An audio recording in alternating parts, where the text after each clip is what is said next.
شاء الله. بسم الله. الحمد لله رب العالمين. الحمد لله الذي هدانا لهذا وما كنا لنهتدي لولا أن هدانا الله. أشهد أن لا إله إلا الله ولي الصالحين، وأشهد أن محمدا عبده ورسوله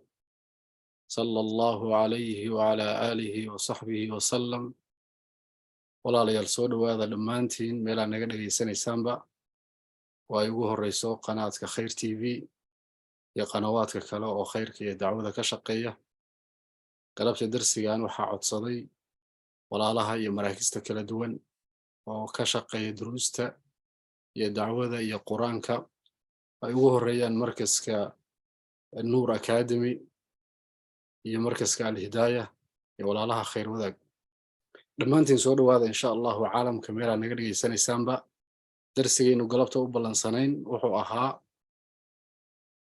iscafiya ramadaan ka hor. darsiga insha allah waxaa inoo geli doona adictor sheekh maxamed amiin shaatibi oo dalka norway degan, khaasatan magaalada la yiraahdo draman, markas ku yaalla abubakar, markas abubakar ka ah imaam iyo khadiibba. sheekhana insha allah kusoo dhowow darsigeena, falyatafadal mashkuuran wamaajuuran biidni illah. بسم الله الرحمن الرحيم. الحمد لله رب العالمين، والعاقبة للمتقين، ولا عدوان إلا على الظالمين، وأشهد أن لا إله إلا الله ولي الصالحين، وأشهد أن محمدا عبده ورسوله تركنا على المحجة البيضاء ليلها كنهارها لا يزيغ عنها إلا هالك، فصلوات الله وسلامه عليه وعلى آله وصحبه أجمعين. ثم ما بعد، walaalaha meel kasta ay joogaanba waan salaamayaa. salaanta islaamka ayaan ku salaamayaa. assalaamu calaykum waraxmatullaahi wabarakaatuh. salaan kadib, mowduucan aad soo codsateen oo ah alcafu, in wax la iska cafiyo, waa mowduuc aad iyo aad muhiim u ah. bishan aan ku jirno, bisha shacbaan ee ka horeysa bisha ramadaan ka horeysa, wuxuu nabiga sala allahu calayh wasalam inoo sheegay inuu ilaahay ahlul ardiga iyo dadka uu soo daalacanayo oo uu daalacanayo, oo markii 15 la gaadho bishan uu ilaahay dadka daalacanayo, kadibna uu u dhaafayo khalqigiisa dhammaantii, uu u dhaafayo ilaa qofka mushrika ah ee gaalka ah iyo labada aan isu caloolfayoobeyn maahane ee qalbiga wax isugu haysa. mar haddii ay sidaas tahay, in wax la iska cafiyaay muhiimadda ay leedahay garanaysaa. oo qofkii sanadkii la arkaba mar ayaa camalkiisa loo qaadaa, oo bishan shacbaan 15 yaa ilaahay loogu dulqaadaa, loo geeya. mar haddii lagala barbar dhigay oo la yidhi laba qof unbaan loo dhaafaynin, qofkii gaalka ahaa iyo qofka kale ee calooshiisa wax ugu hayay walaalkii, ee xiqdigii iyo xasadka u hayay mushaaxinka ahaa. waxaad garanaysaa markaa in wax la iska cafiyaay muhiimadda ay leedahay, oo labadaasi la isbarbar dhigay, mushrigii iyo qofkii mushaaxinka ah. waayo waxaa la ogyahay caloosha oo wax la isugu qabtaa qofka, xiqdi iyo xasad la isu qaado, waxaa weeye musiibada dhammaanteed weeyaan. musiiba meel ay ka bilaabato weeyaan. qofkii shaaxinka ahaa ee caloosha wax ugu hayayna qof fayow ma aho, waa qof maantoo dhan xanuunsanaya.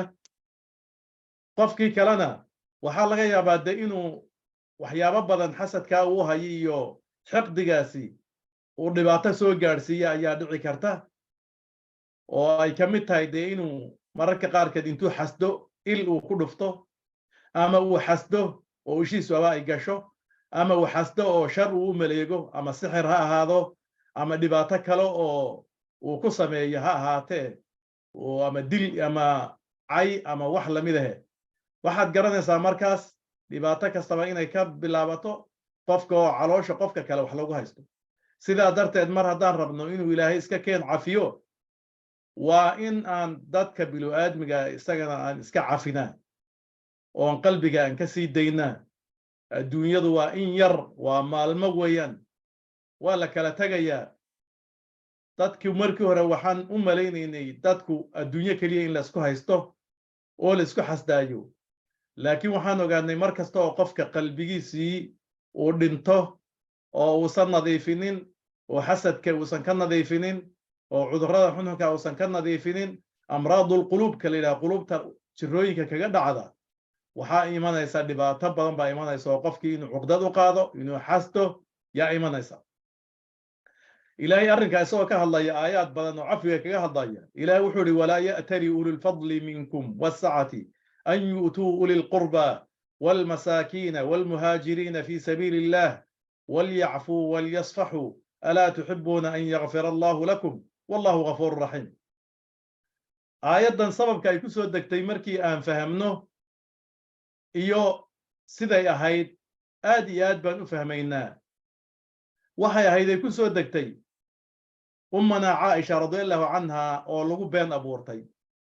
oo la yiri way zinaysatay la yiri sharafteedii bay ku ciyaartay la yiri oo 10 aayadood oo Ilaahay ku bari yeelayo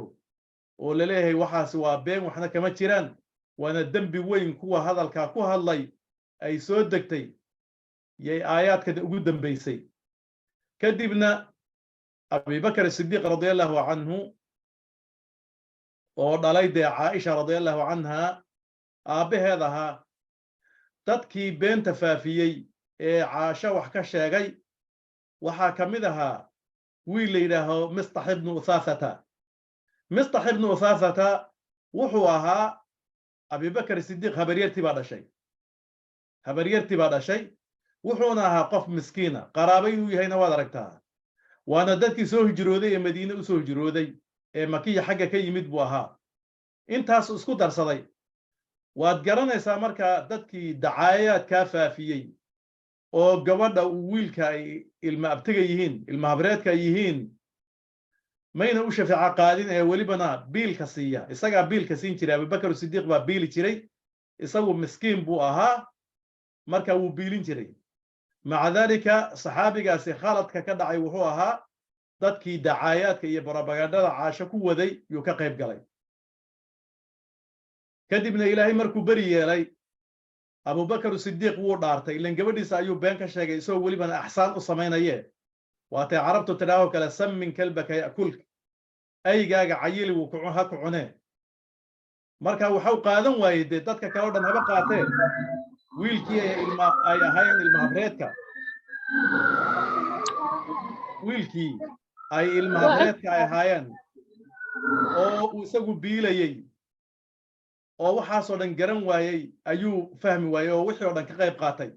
sida darteed qaraabaduna waligeed waxyaabahaas way isku dhigtaayo meel aadan ka filaynin buu qofku ka mud oranayaaba oo oranaysa war hebelna waxa simay ka suurta gashayba ma ka suurta gashaa waxaas kadibna Abu Bakr as-Siddiq wuu dhaartay markii Aisha la bari yeelay ee la yiri dambi la'aan weeyaan wuxuu yiri wallahi la anfa'uhu binafi'a wallahi baan ku dhaartay Mistah ibn Uthathata inaana wax anfacuhu dambe aan u fidin doonin ma biilin doono wax khayr oo kale ma samaynayo yiri kadibna aayadana ku soo degtay oo la yiri war dadka wax haystay yeena ka gaabsanin oo yeena ku dhaaranin in ay wax siiyaan dadkii qaraabada ahaa marka qaraabadu kamid yahay Mistah ibn Uthatha iyo masaakiinta inay wax siiyaan iyo dadka Ilaahay daraadsi u soo hijrooday ha iska cafiyeen bali oo ha iskaga jeedsadeen arrinkaas war miyeedaan jecelayn inuu Ilaahay idin dhaafo Ilaahay waa dhaafid badan yahay Abu Bakr as-Siddiq marka uu maqlay aayadaas markuu maqlay oo isaga ay ku soo degtay iyo arrinka qadiyada ay ku soo degtay baa wuxuu yiri nacam wallahi uhibbu an yaghfir Allah li nacam wallahi waan jecelahay inuu Ilaahay dhaafo wallahi la aqta'u anhu ma ka goynaya nafaqadii marka taasi waxay tusinaysaa qofka qaraabadihi si kasta oo xumaan uu kugu sameeyo oo uu reerkaaga caayo oo gabdhahaaga uu caayo in la cafinayo oo cafigu aad iyo aad u fiican yahay Ilaahay soo ka hadlay wuxuu yiri arrinka cafiga wasaari'u ila maghfiratin min rabbikum wa jannatin 'arduha as-samawati wal ard u'iddat lil muttaqin الذين ينفقون في السراء والضراء والكاظمين الغيظ والعافين عن الناس والله يحب المحسنين. waxaad u degdegtaan buu leeyahay ilaahay dembi dhaaf ilaahay xaggiisa ka ahaatay iyo janno ballarkeedu uu yahay cirka iyo dhulka. dad baa meel ka waayi doona jannadaas intaa leeg ilaahay nagama weysiiye janno uu ballarkeedu uu leeg yahay inta cirka iyo dhulka isu jiraan. taa u degdeg buu ilaahay. waxaa loo diyaar gareeyay oo loo habeeyay dadka ilaahay ka cabsanaya. dadkaas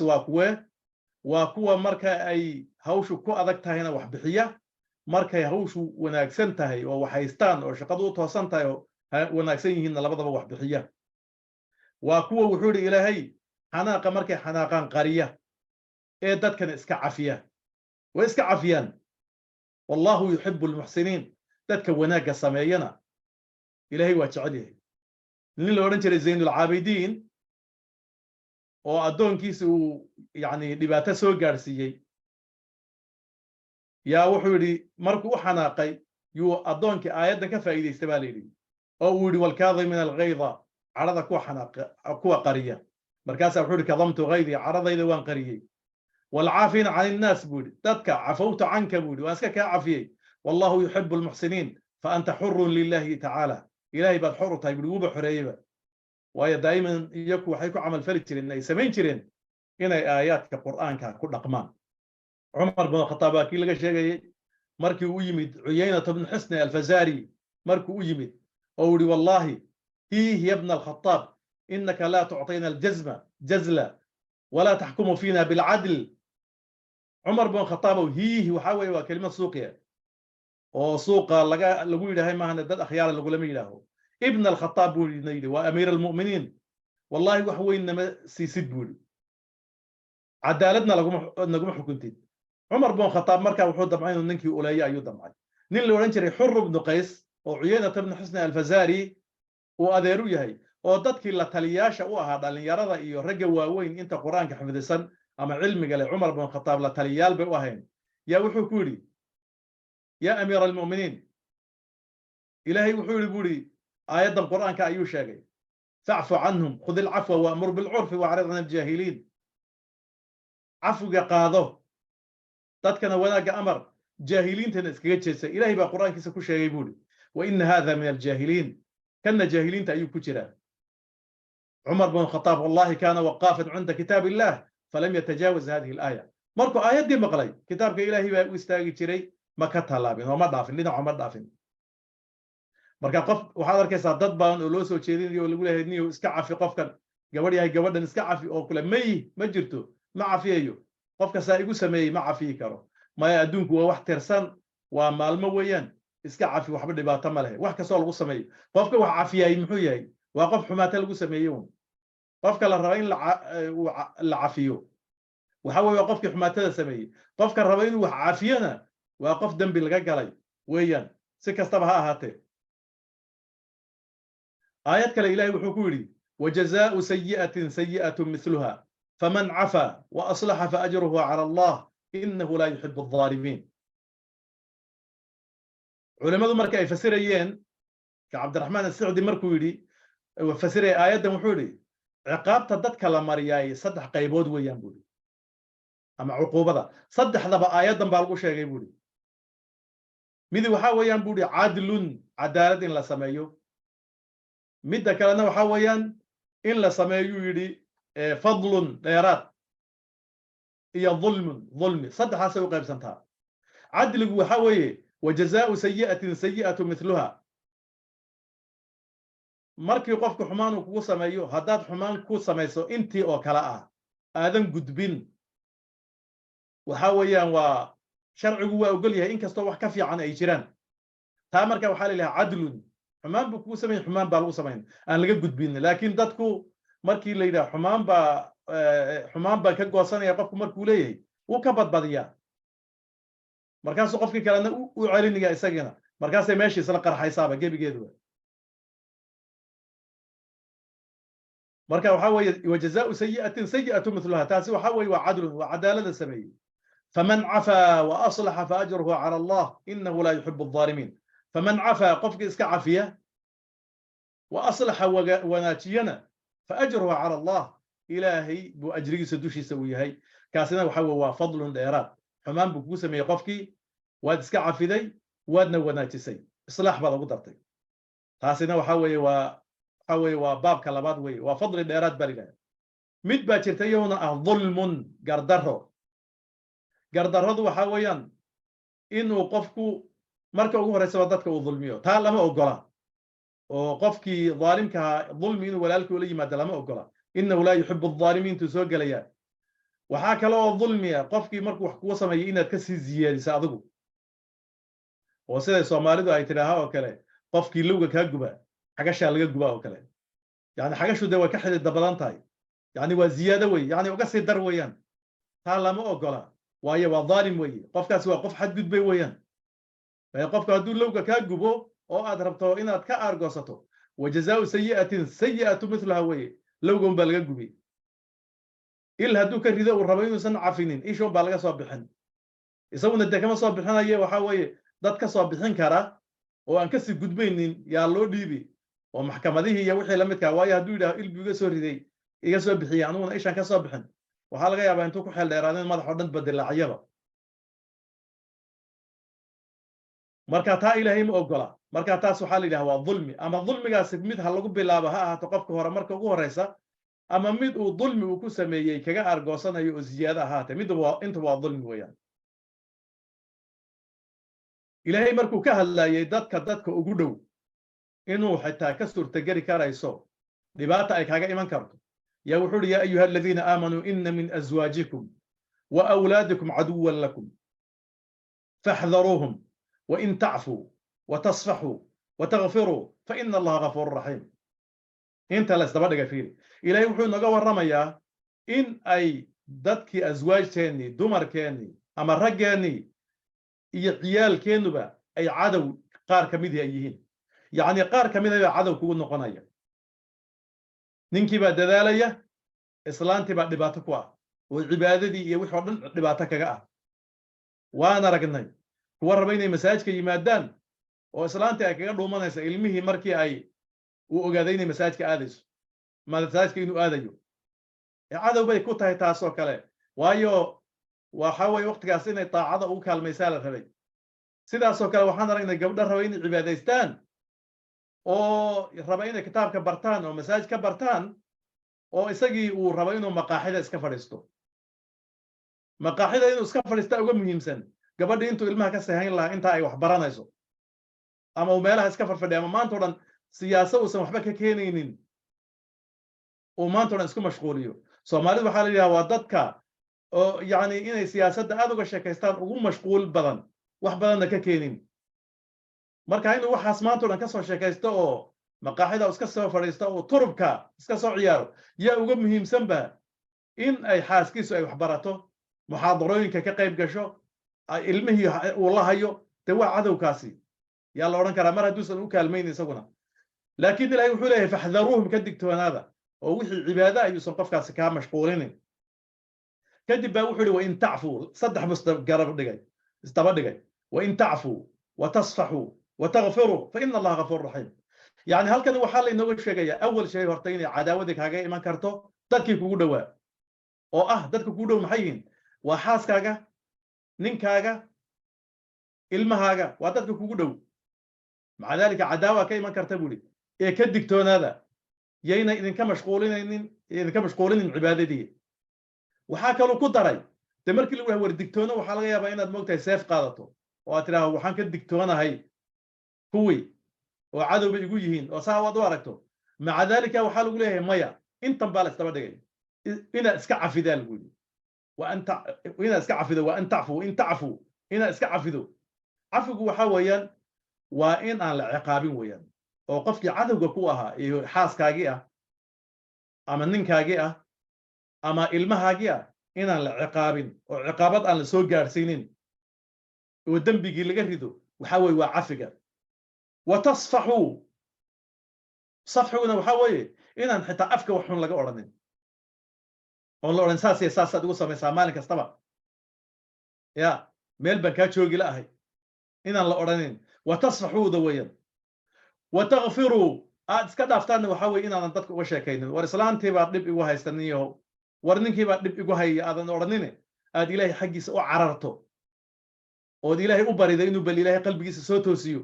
maqaaxida uu fadhiyo ilaahay inuu ka soo kaxeeyo oo ilaahay kuu soo toosiyo watasfaxuu watagfiruudu waa saas wey marka in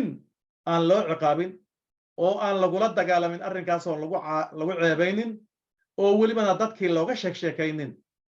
intaasuu ilaahay isku daray mar hadday saas tahay wuhi fa ina allaha gafuurun raxiim haddaad intaa u samaysaan ilaahay adigana dhaafid badan baad ilaahay xaggiisa aad kaga helaysaan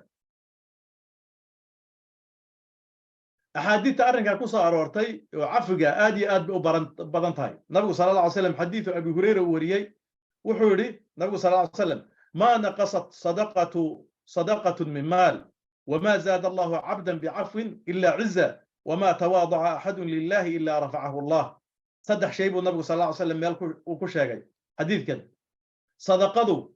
قفك حولي سما يريسو بل وزيادة سباء حديث كلا كسا أرورتي أدونك هدي اسكع في يدك شرف بوكو كورسانيا إلهي أكتسنا شرف بوكو كورسانيا ددكنا شرف بو أكتو ذكا كورسانيا شرف بوكو يالانيا ما هين دولينما لغو أركايا ما هاني شرف ددك كلا كو مركعيا إني قبل اسكع فيها بدنا يدا هايتاي نينكي اسكع فيه شرينو يهي وما تواضع أحد لله إلا رفعه الله قفكو إلهي هدو درادي هوس الصور لغانا إلهي باكورو قاضيا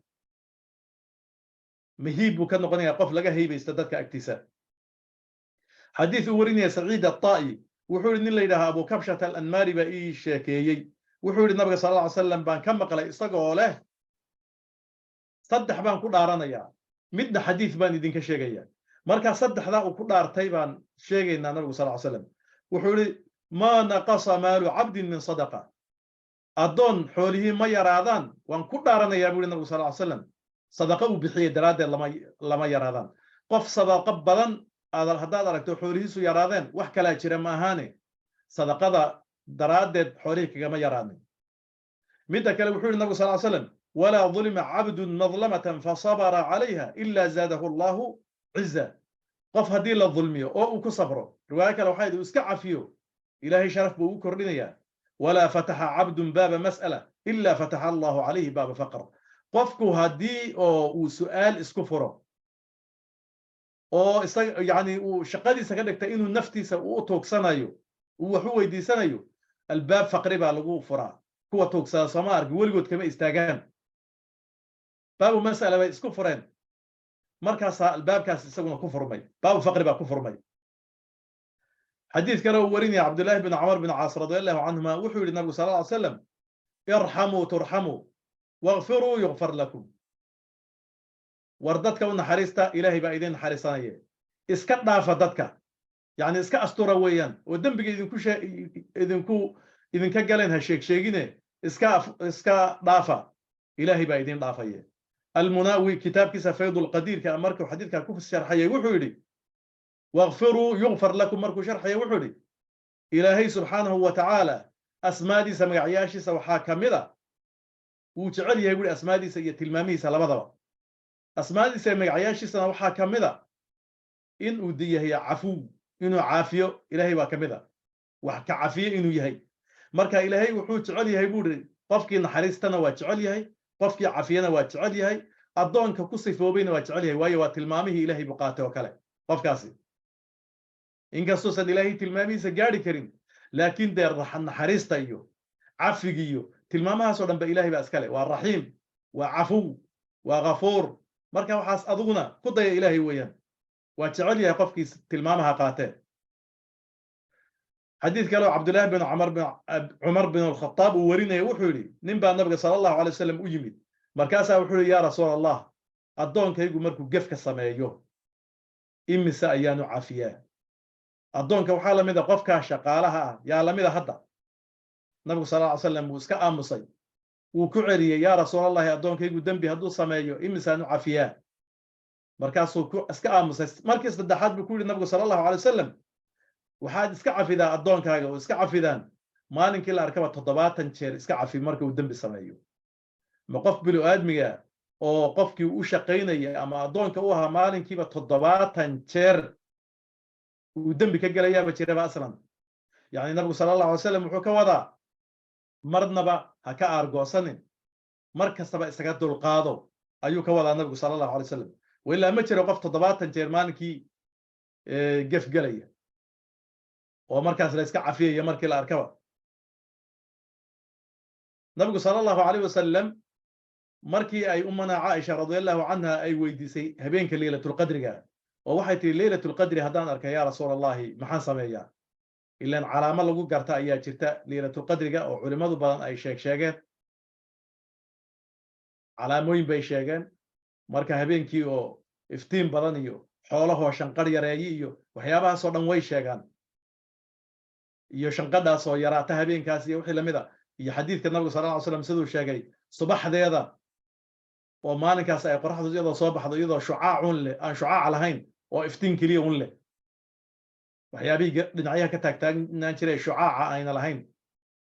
iftiinkii kale dhinacyaha ayna lahayn ay soo baxayso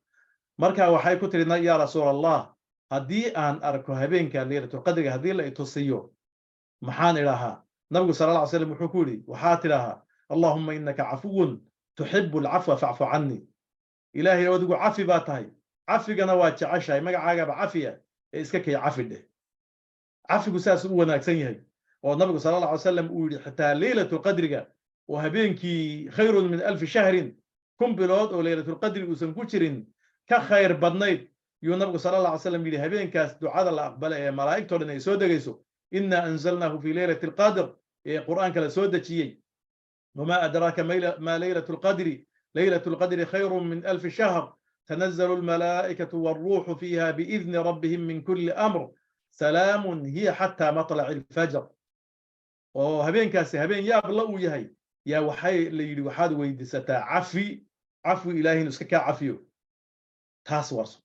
نبي صلى الله عليه وسلم دقن كيسا وحاكم منها أمنا عائشة مركا إكا ورميسو وحيتري والله ما ضرب رسول الله صلى الله عليه وسلم ما ضرب رسول الله شيئا بيده قط ولا امرأة ولا خادما إلا أن يجاهد في سبيل الله وما نيل منه شيء قط فينتقم من صاحبه إلا أن ينتهك شيء من محارم الله فينتقم لله عز وجل عائشة وحي لا ذهي نبي صلى الله عليه وسلم عفي جيسا وحاكم ذا إنه سنولي جعنتي سحبكو قراعين با أو سحبكو أولينين markaas ay wariba si sheegtay ay tiri dadka ugu dhow xitaa muusan yani dadka qaarkii waxay u malaynayaan markii la yiraahdo gacantiisa waxba kuma dilin oo waxba kuma ulaynin inay dadka ka foguun u yahay dadka u dhow uusan saa ahayn markaas waxay tiri dumarkiisa saa kuma samaynin qaadinkii uu adeegayay kuma samaynin waa kii uu Anas oran jiray waligay wax aan sameeyay 10 sano ayaa nabiga sallallahu alayhi wasallam u khidmeynayay wixii aan sameeyay waligii ma oranin maxaa saa u samaysay waxaan ka tagayna maxaad waxa u qaban weyday ima oranin saasuba iska ahaa nabigu sallallahu alayhi wasallam illa huma inuu jihaad ku jira maahan baytigi hadduu jihaad ku jira de marka gacantiisa ayuu wax ku dilayaa nabigu sallallahu alayhi wasallam haddii nabiga la aflagaada lagu sameeyana waligii isagu qofkii aflagaadada ku sameeyay in badan baan ku aragnay taariikhda iyo kutubta iyo axaadiithta kama argoosanay nabigu sallallahu alayhi wasallam umana jawaabin allahumma in xurmo ilaahi meel laga dhaco diinta islaamka meel laga dhaco oo markaas uu argoosta nabigu sallallahu alayhi wasallam diinta islaamka uu argoosto tusaalayaal haddii aan u kacno nabigu sallallahu alayhi wasallam kamid ah soo maray nabigu sallallahu alayhi wasallam cafigiisiya waqti waxaa jiray uu nabigu sallallahu alayhi wasallam xagga najdi xagga buuraleyda uu dagaal u aaday markii ay asxaabtii isagu soo laabteen ayay tog yimaadeen toggii bay geed hadle arkeen hoos leh kiibu nabigu sallallahu alayhi wasallam hoos ka galay asxaabtii kalena toggii bay damacday inay harsato way kala tagtageen ilaa nin reebaadiye ah oo gaal ah yaa wuxuu ka arkaa kor yuu ka arkaa nabigu sallallahu alayhi wasallam seeftiisi geedkii intuu ku xidhay buu seexday ninkii reebaadiye intuu soo degay seeftii qaatay buu nabiga la kor istaagay markaas wuxuu yiri meel cidlaan ka helay maanta yaa ii ka diidaya maanta yaa iga ka reebayu yiri markaasuu nabigu sallallahu alayhi wasallam yiri ilaahay baa iga ka reebaya ma iga baqaysaa buu yiri ma kama baqayo buu yiri ninkii waa un gariiray oo gacantiisii way ka dhacday seeftii nabiga sallallahu alayhi wasallam baa qaatay seeftii kadibna wuxuu yiri aniga yaa iga ka reebaya hadda markaas wuxuu yiri seef qofka qaata qofka uu khayr badan noqow qof seef qaata qofka uu khayr badan waa qofkan day waxba ku dilin ka qofka noqow buu nabigu sal lla alay slam wuxuu yidhi len diinun bay hamigiisu ahayde ma qiraysaa buu yidhi inaan rasuulka inuu ilaahay ma qiraysaa anuguna rasuulka ilaahi u yahay aan ahay taa waan ka fiirsanayaa buu yidhi asxaabtii buu u yeedhay nabigu sala allahu alay slam u yidhi war bal soo baxa oo kaalaya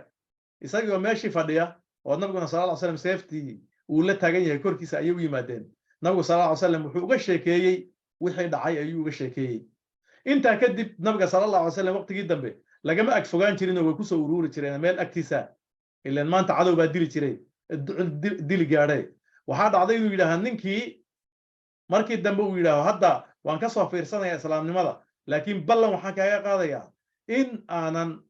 mar dambe aanan ku soo weerari doonin dad ku soo weerari doonin aanan soo raaci doonin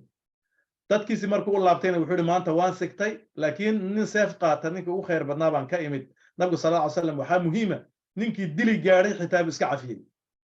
ninkii seefta ula kor qaatay ee rabay inuu dilo ee welibana gaal ah ayuu cafiyey laakiin sababku waxay noqotay inuu markii dambe uu sabab ugu noqdo dadkii oo dhan inay soo islaamaan reerkiisii ninkaasi sida la sheego kutubu siyar sida ay sheegto marka tusaalayaalka nabiga sala allahu alay wasalam bay ka mid ahayd qisada kale aan sheegayno oo tusaalayaalka ka mid a waxaa ka mid ahayd nabigu sala allahu alay wasalam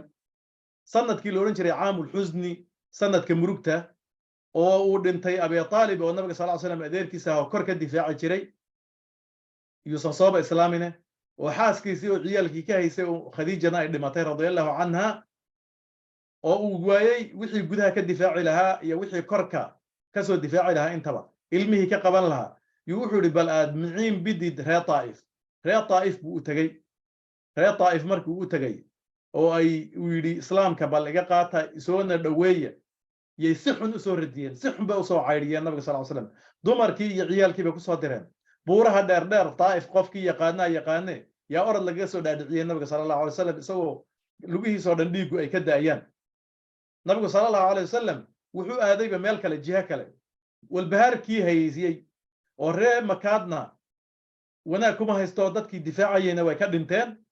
sanadka murugtaa la yidhaahaa dee wayna maqlayaan wixii lagu soo sameeyey nabiga sala allahu alay wasalam qolyihii uu rabay inuu khayr ka doonana oo islaha way dhaami doonaan kuwan ree makaadka dhibka badanna saasay kusoo sameeyeen nabiga sala allahu alay wasalam isaga oo mahmuum ah oo meel la yidhaha qarnu thacaalib sii socda qarnu thacaalib meel la yidhaha sii socda yaa waxaa u dhawaaqay jibriil baa u dhawaaqay korkiisa ayuu ka dhawaaqay sidii daruur oo kale isagoo ku ah markaasaa wuxuu yidhi maxamedow intuu salaamay waan maqalay adiga iyo qoladaadii waxay kugu soo radiyeen iyo waxaa idin dhex dhacay waan maqalay meeshana waxaa la socdaa ninkii malagii loo wakaashay buuraha loo wakaashay wuuna ilaahayna salaam buu kaaga wadaa wuuna ku salaamaya malagii baa salaamay buuraha loo wakaashay wakiilka ka ahaa markaasaa wuxuu yidhi waan maqalay hadalkaagii iyo qoladaadii waxay kugu soo radiyeen labadan buurood aniga ka mas-uula haddaan doonaa labadan buurood waan ku daboolayaa buu yidhi nabigu sala allahu alay wasalam wuxuu yidhi isagoo hadda saa u rafaadsan yaa wuxuu yidhi maya waxaan rajaynayaa inuu dhabarkooda ilaahay ka soo saaro ay dhalaan cilmo ilaahay caabuda oo laa ilaha illa allah yidhaha wuu iska cafiyey nabigu sal ly slam markaasoo kale dad badan oo innaka ka mid a oon anuu ka mid ahay waxaan odhan lahaa qoladii saa ii gasha buuraha la dul saaro kuwa kaleoo yaa islaamka soo gelaya horta bal kuwaan laga raaxaystaan odhan lahaa saa ii galay nabigu sala allahu alay slam laakiin naxariistiisaaba ahaydba xitaa inuu gaaladaas isaga naxariisanayo yaaba ahaydba ummana caaisha radiallahu canha baa waxay weydiisay sanadkii ghaswatu uxud markii 70 saxaabi la dilay 70 saxaabina la dhaawacay oo nabiga sala allahu alay slam wejigiisa la dakray oo dhooshiisa la jabiyey oo ceel uu ku dhacay oo madaxii dhiigu ka da'ayo yaa waxay tidhi yaa rasuul allahi maanta wax kaaga daran weligaa ma ku soo maray quraysh dhib badan bay ku soo gaadhsiisee maanta wax kaaga daran oo adiga saa lagu galay oo waxa weeyaan asxaabta ay 70 la dilay dadka u qiimo badnaa uu ku jira xamsata ibn cabdilmutalib uu ku jiro oo adeerkiia oo asadullahi la yidhaaho oo ay dad badan ku jiraan oo muscab bin cumayr uu ka mid yahay oo reer madiinaadoo dhan islaamka sababkii ku soo galeen maanta maalinkaaga daran weligaa ma ku soo martay buu yidhi yaa ku tidhi markaasaa waxay yidhi nabigu sal ly slam nacam qoladaada waa ree quraysh buu u wadaa iyo ree makaad wax badan baan kala kulmay buu yidhi waxaa se iiga darnayd buu yidhi maalinkii مالك عنو بندقي بلي إذ عرضت نفسي على ابن عبد ياليل ابن كلال من أهل الطائف بوضع مالك النفط هيدا عنو بندقي أي بلي ورسول دوية وردين تيجو جرجارة ورد عدو قل ما جاء لالين كرتان أي ردق حن إسماعيليان يوحي دعاء قصان أيو النبي صلى الله عليه وسلم وقصيي أمنا عائشة رضي الله عنها وحكم لها النبي صلى الله عليه وسلم dadka aad u dhibay nabiga waxa kamid ahaa waxa weeyaan ninkii la oran jiray Abi Jahl wuxuu dhalay saxaabi la yiraahdo Ikramah ibn Abi Jahl oo markii dambe soo islaamay wuxuu ahaa dadku nabiga sallallahu alayhi wasallam dhiigiisa hadru ka dhigay oo uu yiri wax ka soo qaad male maka markii la furto waana ciidamadii aad maka u difaacay xagga gaalada ka socday Ikramah ibn Abi Jahl waa rag aabayaashood la dilay oo بدر lagu dilay iyo Safwan ibn Umayyah ibn Khalaf iyo ragaas ay ahaayeen marka Ikrama markii magaaladii la qabsaday wuu cararay oo xagga Yaman iyo cararay xagga Soomaaliya xagga inuu soo aadu rabay oo soo baxsado xaaskiisa oo muhakim la oran jiray baa nabiga sallallahu alayhi wasallam u timid ya rasuulullaahi waxay tiri ninkii wuu cararay badaha iyo isku toorayay amni iyo amaan si kadibna amaan baan siinay tiri kadib wuu baxay way baxdayadii waxay doontay ninkeedii bay doontay nabiga sallallahu alayhi wasallam wuxuu u sheegay saxaabada uu yiri waxa idin iman doona Ikramah ibn Abi Jahl baa idin iman doona isagoo walibana mu'mina bay yiri nabiga sallallahu alayhi wasallam oo walibana muhaajir oo soo hijrooday muxuu hijrooday waa cararay ma hijroonini waa muhaajir buu nabiga sallallahu alayhi wasallam ilaa xaqana waa loo hijroon jiray nabigu hadalku u qurxinaya wuxuu yiri markuu idin yimaado waxba ka sheegina aabihina waxba ka sheegina oo waa kii xunka Abu Jahl u dhalay iyo waxaas inay yiraahaan ragga qaarkii ayuu ka baqayay nabiga sallallahu alayhi wasallam markuu soo gaarayna wuu istaagay nabiga sallallahu alayhi wasallam markaas uu dhunkaday hadda waxa isla mareen hadda ayuu dagaal lagu kala bogsaday oo magaaladii lagu qabsaday dhibku geystay waa la ogaa intii dagaal ee ka horeysay dhan ee la isku qaaday wuu ka qayb galayay bale wuxuu ahaa dadka qiyaadadooda yuu ahaa ee hogaamiyaasha aabihii markii lagu dilay Badr dadkii xitaa hogaaminayay ciidamada isaga iyo Abu Sufyan ibn Harb iyo Khalid ibn Walid iyo Ikramah ibn Abi Jahl saddexda nin ee dagaalkii Uhud gaalada hogaaminaysay markii muslimiinta la jabiyay saxaabada ay ku shahiidayay ahayn saddexda dhinac ka wada laakiin nabiga sallallahu alayhi wasallam waxa soo dhan iska cafiyay waxa kamid ah nabiga sallallahu alayhi wasallam iska cafigiisii uu yiri لا تثريب عليكم اليوم يغفر الله لكم وهو أرحم الراحمين ما كان مركي لا فرتي سنة كيسي ديدات النبي صلى الله عليه وسلم سو وروري مركاسا وحوري محاد لين سان ما تظنون أني فاعل بكم محاد لين سان أن ما أنت إذن كسمين أيو ما أنت وأمان أخ كريم وابن أخ كريم بينهم وحات هاي ولا وناكسن نم وناكسن واقول علي إلا ما أنت وحاول تبانكم عيدا بوهستاي وحمل لك مشي كريه waxay isla soo mareen oo taariikhana way og yihiin 5 sano hortood baa dagaalkii Uhud lagu dagaalamay oo ahzaab baa ka dambeysay oo Badr baa ka sii horeysay oo intaas oo dagaal baa iska hor yimid iyo cay iyo gabay iyo dhibaatooyin markaas wuxuu yiri walaalkay sidoo yiri baan maanta idin oranayaa buuli walaalka wuxuu ka wadaa nabiyullaahi yuusuf walaalihiisa ceelka ku riday ee iibsaday yuu markii dambe markay كلمن يا وحكوا لا تثريب عليكم اليوم يغفر الله لكم وهو أرحم الراحمين وأكون ربينا كتخلصنا يدلان بوحكوا لي ما أنت حتى لا يذن معنا نيا لا تثريب لا يذن معنا نيا حتى دم بقى شيء وقفك وقالوا هذه الإسكع فيه حتى لا عنان الله سمين ويكسر في عنتاي هذه الإسكع فيه عنان ولا ودفتنا تيونا ويكسر درجة سكيسة لكن تثريب هو حاول ليدن معنا حتى ما حاسة وصمي ليدن رد مايو مركاسو الدبداف ويدي يغفر الله لكم وهو أرحم الراحمين إلهي دين ضاف إرسان حريص بدني نبي صلى الله عليه وسلم سياسو كيري وحور اذهبوا فأنتم الطلقاء حرباتين اسكتها يكوري ماشي إصلاحين والله إن الله يوم مجالدي بالله إنكم قبصدي سيدا هذا الدوم ماذا تذكر اسكو حد قد بقى قانان وكذا نبي صلى الله عليه وسلم مواقفتي سؤادي آد ببضنتهاي لكن انت سيان مواقفتي سأقب حينا آدي آد ببضنتهاي يعني وحن كودنا نبي صلى الله عليه وسلم وح سنة ديال وحقة أو 5 سنة 4 سنة يوحي لمكة غزوة أحزاب قور ما يدعضي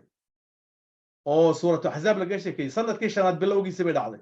سنة كي سيديدادنا فتح مكة دعضي أو سنة كانوا وليه حرباتين إمسا ودا حيسا لبا سنة ودا حيسا لحاد تضبات بودا حيسا وادتك يد إسليني بابه إسكسيني إنكم ما بيلونه بوحبابا صدن سنة وحيا ما يلونه أفرتن سنة وحيا ما يلونه عفي ما بتشربه وحد مدى آيات كقرآن كي يحبين هنان مقلبا مركا عفقو يعني وحاوي فائدوين كيسا وحكي شيء دونا أركي دونا مركا سأركي عفقو فائدة أولي وحيابا هي تجربة أن كهيننا آدي آد بويهين وأنه كهين عفقو إن دادك لسك عفقو فائدوين كوليه بان دور حبك شيء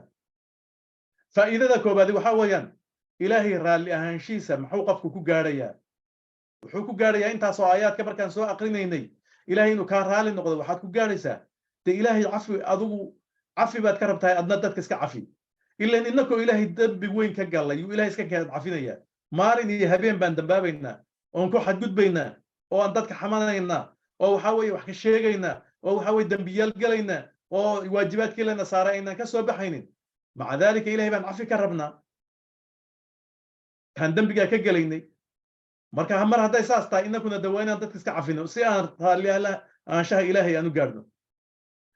midda kale ee faa'iidooyinka laga faa'iideysanayo cafiga waxaa ka mid ah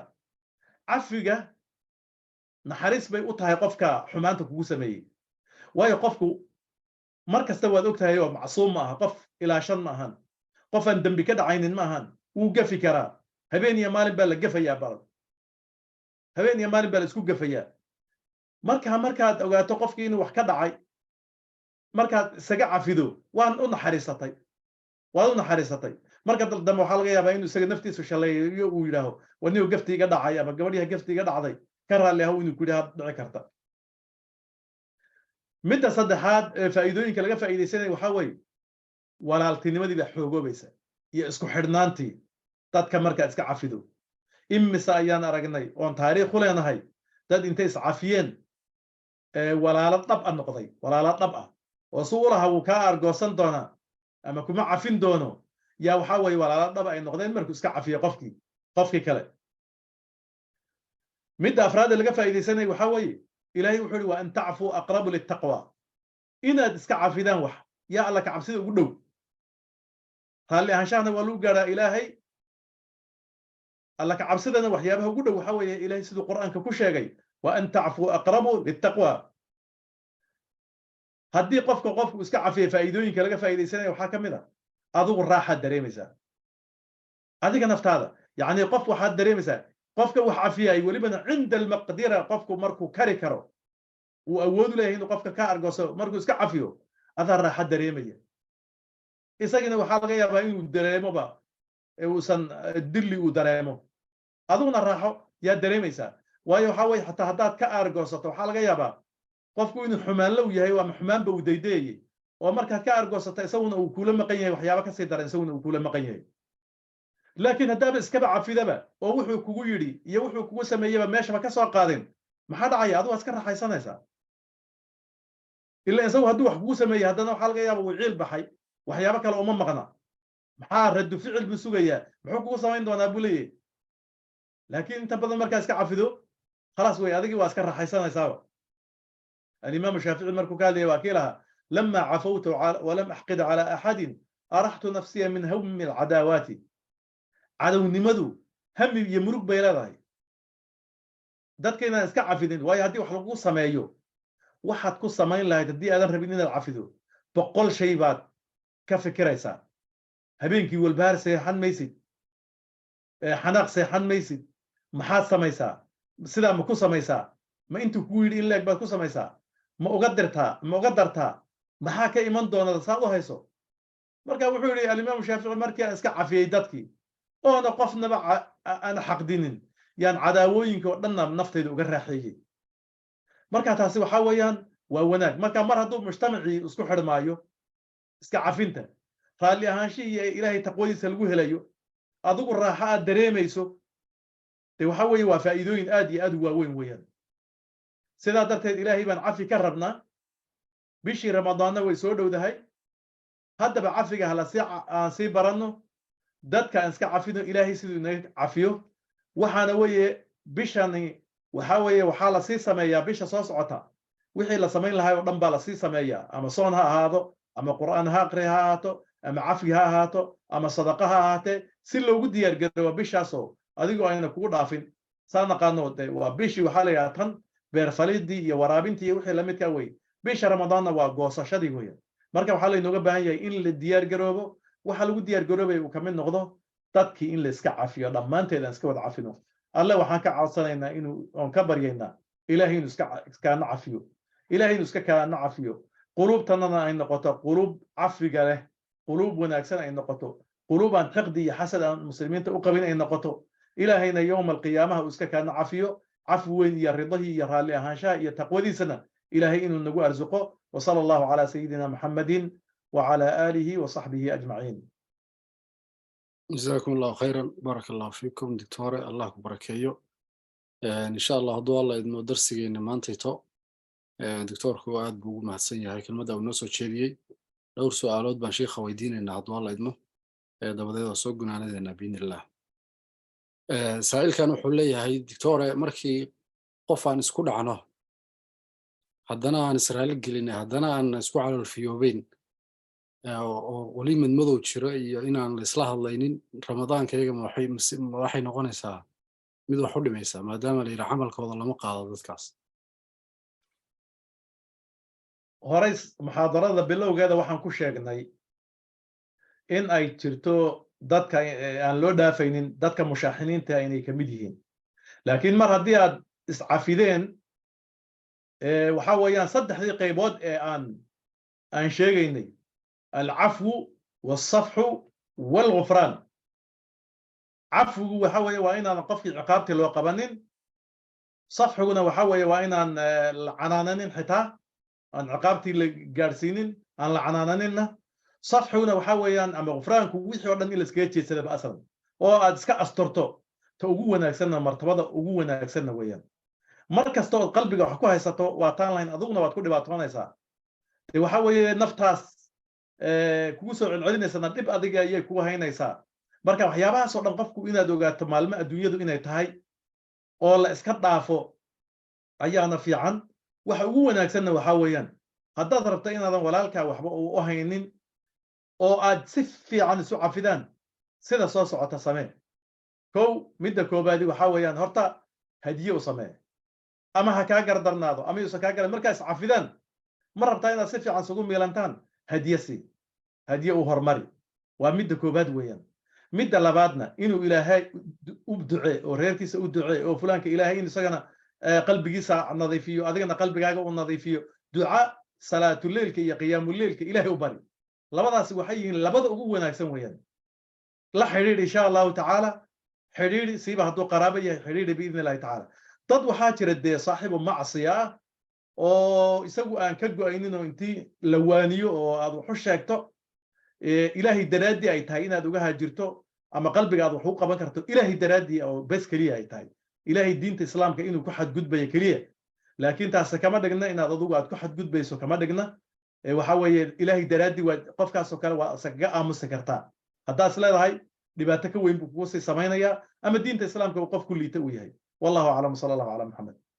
جزاكم الله خيرا والله إن شاء الله لaba su'aalood oo kala jira qoraal ah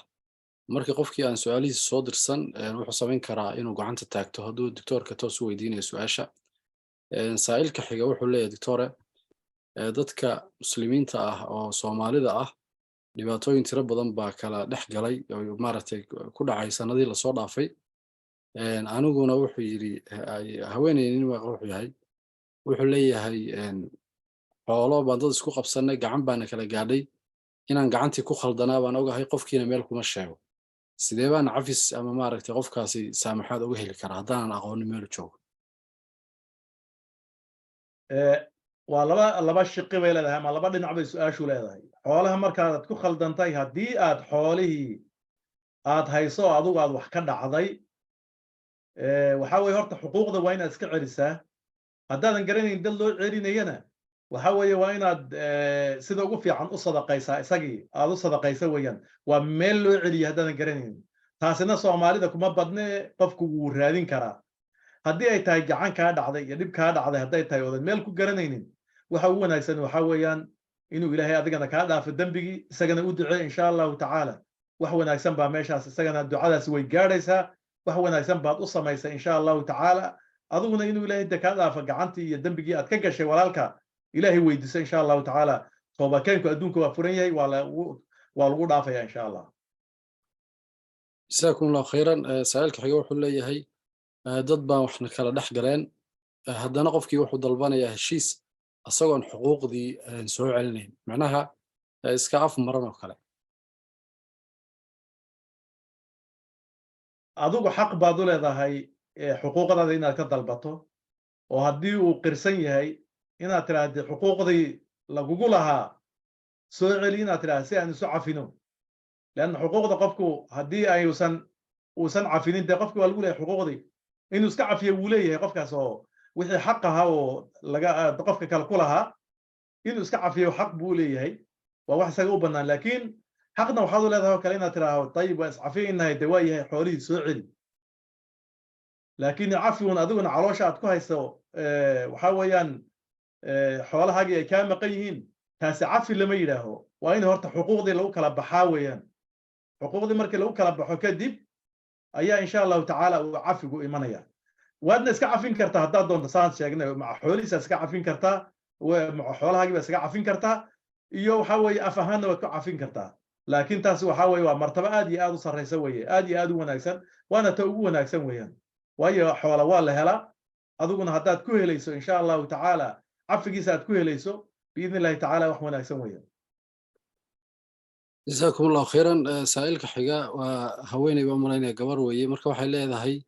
إذا كان الأب لا يكلم بنته 3 سنوات وهي بنت 14 قبر baa waxay leedahay walaalaha kala Soomaaliyeyn ayaa hadii uu aabe la hadlaynin gabadhiisa 3 sano muddo ah ayadoo ah gabar 14 sano jir ah macnaha ilmahaas maxaa la gudboon waalidkii goynayo. horta waxa weeyaan mas'aladan la yiraahdo xuquuqa inta badan labada waalidka iyo waladka isku caaqa ah isku caasi noqda inta badan waxay ka timaadaa ilmaha ayay ka timaadaa marka ilmaha haddii ay tahay biduuni ayi shuruud isagoo yaa looga baahan yahay in waalidkii ku laabto haddana caasinimadii way baatay iyo caaqinimadii waa in waalidkii uu raadsadaa oo uu la xidhiidhaa siiba waddamadan aan joogna aad iyo aad bay caasinimadii iyo caaqnimada u badatay waayo waa waddamo aan laguba dhiginba waxa la yidhaaho caaqnimada ama caasinimada lagumaba dhigaba inay tahay khalad